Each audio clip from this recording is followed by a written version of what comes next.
Hey, Joyful Journeyer, welcome to the show. I'm Anita Adams, your host, and today I want to share something profound that has shifted inside of me recently, something I feel deeply called to share with you, because if I can make this life-altering shift, I know you can too.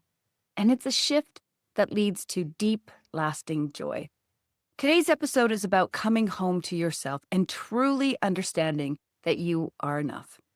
Let me start by sharing that finding self-worth has been a lifelong journey for me.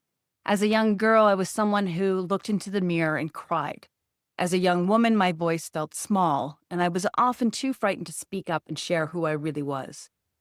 In my 30s and 40s, I was consumed with the constant need to do more and be more because the underlying fear of not being enough was always present.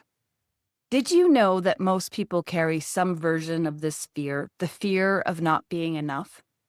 That is something I've only recently learned through my studies with spiritual teacher Eckhart Tolle, who teaches that behind the ego's role is often the thought, I am not enough. He explains that once that belief exists, it drives people to try to become more, achieve more, be seen a certain way, and play roles to compensate. Not because the belief is true, but because the ego assumes it is. For me, I held on to the belief that I was not smart enough. This was my Achilles heel, and it pushed me to constantly try to prove myself. I believed that if I built a successful business, it would prove I was smart. So I worked around the clock to build my business. And yes, it was successful, but it never felt like enough, and it had a negative impact on my marriage. I also believed that smart people were wealthy. So when I wasn't wealthy or not wealthy enough, that became more proof that I wasn't smart enough. And so I kept pushing, doing more, trying to be more. In short, I was being ruled by my ego, as many of us are. The thing is, when the ego is in charge, it always carries a deep sense of dissatisfaction or incompleteness. You may have experienced this too. You may think once you get that promotion, you'll be happy. Or once you make six figures, you'll feel like you've arrived. Or once you find the perfect partner, you'll be complete. But success doesn't fix the feeling of not enoughness. The ego just moves the goalposts, and the striving continues. So what shifted for me? Well, the shift began about 6 years ago when I first recognized this truth. You are not the thoughts saying you are not enough. You are the awareness noticing those thoughts. But if I'm honest, I didn't fully embrace that truth until about a year ago. And that's when the real shift began. I began to embody this truth by deepening my spiritual practice, specifically my practice of presence. Simply choosing to be here right now, not lost in stories of the past, not caught in worries about the future, just connected to this moment. Because in this moment, there is presence. And presence connects me to the divine within, to my higher self, to love.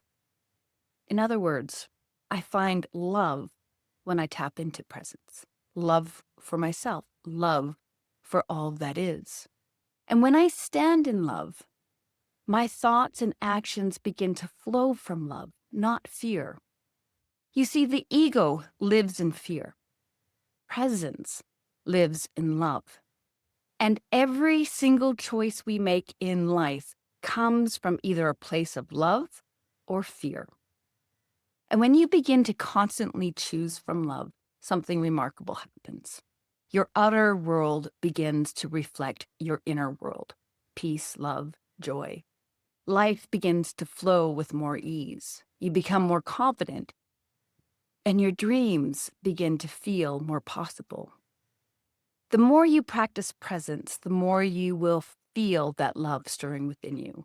And from this place of presence, this place of love, you create a beautiful life, a life filled with joy, inner harmony, and well-being.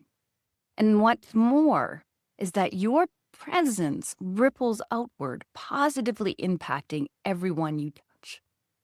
This is how we create a better life for ourselves and how we make a better world, by practicing presence. Before we close today, I want to invite you into a small moment of reflection. Take a breath and gently ask yourself, where in my life am I still trying to prove that I am enough? Where am I striving, pushing, or performing in hopes that one day I will finally feel worthy?